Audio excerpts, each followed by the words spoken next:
Good morning, students. Today we will start lesson 7 Human Body. The body is made up of many vital organs. जो body है हमारे वो बहुत सारे organ से मिलकर बनी हुई है, such as walking, sitting in a chair or holding things. All the activities in our daily life are doing by these organs.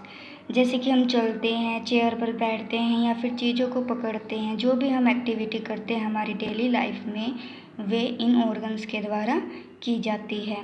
We will discuss about the organ skeletal and muscular system. इस chapter में हम हमारे organ skeletal और muscular system के बारे में read करेंगे. Bones, muscles and joints are the part of it. Bones, muscles and joints are the part of it. जो बोन्स हैं, मसल्स और जॉइंट्स हैं वो स्केलेटल सिस्टम और मस्कुलर सिस्टम का पार्ट है. Without these important body parts we would not be able to stand, walk, run और even sit. Without these important body parts यानी इन इम्पोर्टेंट जो ये बॉडी पार्ट्स है ये बहुत इम्पोर्टेंट हैं और इन बॉडी पार्ट्स के बिना हम खड़े भी नहीं हो सकते, चल भी नहीं सकते, दौड़ भी नहीं सकते और इवन सिट हम बैठ भी नहीं सकते. Let us study about them. First of all let us study about our bones. हड्डियाँ, हमारी हड्डियाँ हैं जो उनके बारे में रीड करेंगे. When the bones first form, it is made of flexible muscles, but within a few weeks, it begins the process of replacing these muscles by hard bones. जो हमारी बोन्स है वो पहले हम किससे बनी हुई थी, हमारी मसल्स से बनी होती हैं, बट कुछ हफ्तों बाद वो जो मसल्स है वो हार्ड बोन्स में यानी हड्डियों में चेंज होना स्टार्ट हो जाती है. There are about 300 bones when a baby is born. When baby is born यानी कि जब बच्चा जो है बेबी है वो बोर्न होता है, जन्म लेता है, तो उसमें उस टाइम 300 बोन्स होती हैं, हड्डियाँ होती है 300.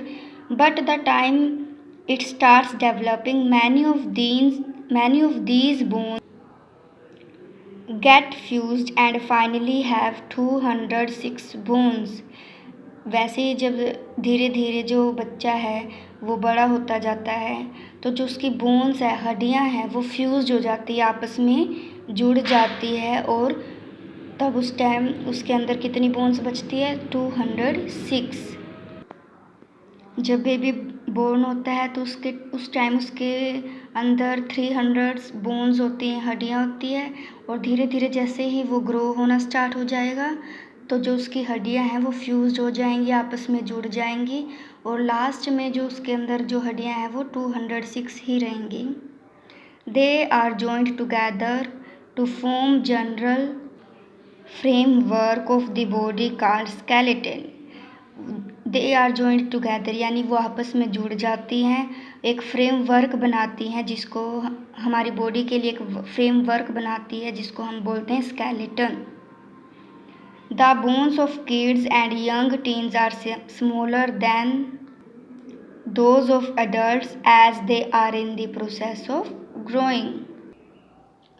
जो बोन्स है बच्चों की और यंग टीन्स की यानी उससे जो 13 to 15, 13 से 14 साल के या फिर 15 साल के बच्चे होते हैं, उनकी जो बोन्स है वो छोटी होती है एडल्ट से, क्योंकि they are in the process of growing, क्योंकि जो उनकी हड्डियाँ हैं वो ग्रोइंग प्रोसेस में होती है, बड़े होने में होती है.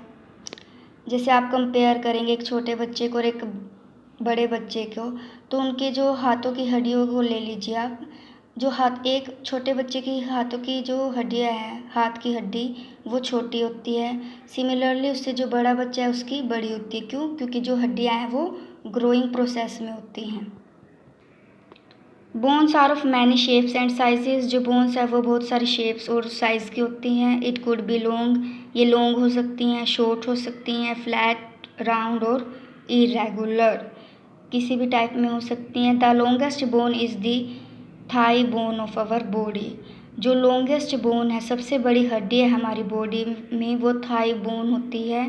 थाई, ये देखो जैसे स्केलेटल सिस्टम दिया हुआ है, ये जो इधर यहाँ से लेकर यहाँ तक, इसको हम थाई बोन बोलते हैं और ये हमारी बॉडी में सबसे बड़ी होती है, लंबी होती है। फंक्शंस ऑफ बोन्स, जो हड्डियाँ हैं उनके फंक्शंस क्या हैं? From our head to our toes bones provide support to our body. हमारे हेड से लेकर और हमारे टोए तक जो बोन्स है हमारी बॉडी को सपोर्ट करती है, यानी कि हमारे हेड से लेकर और हमारे टोए तक जो हड्डियाँ हैं वो हमारी बॉडी को सपोर्ट करती हैं। They help to form our shape, हमारी बॉडी को शेप देती है वो। The skull protects the brain and forms the shape of our face. जो स्कल है, स्कल क्या बोलते हैं हम? खोपड़ी। जो ये स्कल है हमारी ब्रेन को प्रोटेक्ट करती है और हमारे फेस को शेप देती है। जो ऊपर हिस्सा होता है इसको हम स्कल बोलते हैं, हिंदी में इसको खोपड़ी बोलेंगे। The spinal cord is protected by the backbone और स्पाइनल कॉलम। जो हमारी स्पाइनल कोड है, हमने पिछले चैप्टर में भी रीड किया था, वो बैकबोन के द्वारा प्रोटेक्ट की जाती है। बैकबोन किसको बोलेंगे? ये जो पीछे बिल्कुल बैक में जो सब हड्डियाँ दिखा रखी है इनको बोलते हैं हम बैकबोन।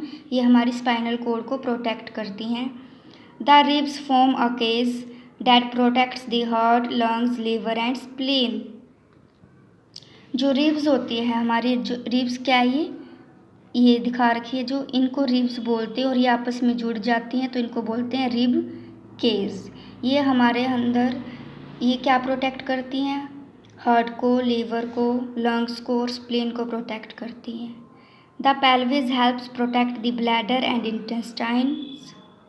जो पेल्विस है वो हमारे ब्लैडर को और इंटेस्टाइन्स को प्रोटेक्ट करती है, वो नीचे की तरफ होते हैं। They help us to stand upright, ये हमें सीधा खड़े रहने में हेल्प करती है। The bones and muscles together help us to move. जो बोन्स है और मसल्स है वो मिलकर हमें मूव करने में हेल्प करती है। दोबारा से देख लीजिए, इसको हम स्केलेटल सिस्टम बोलेंगे, यानी कि हड्डियों का ढांचा। जो स्केलेटल सिस्टम है, जो हमारी स्केलेटल सिस्टम्स में बोन्स होती हैं, ये यहाँ से स्टार्ट होकर टॉयज़ तक, हेड से टॉयज़ तक हमारी पूरी बॉडी को सपोर्ट करती है और हमारे अंदर जो ऑर्गन्स हैं उनको प्रोटेक्ट करती है।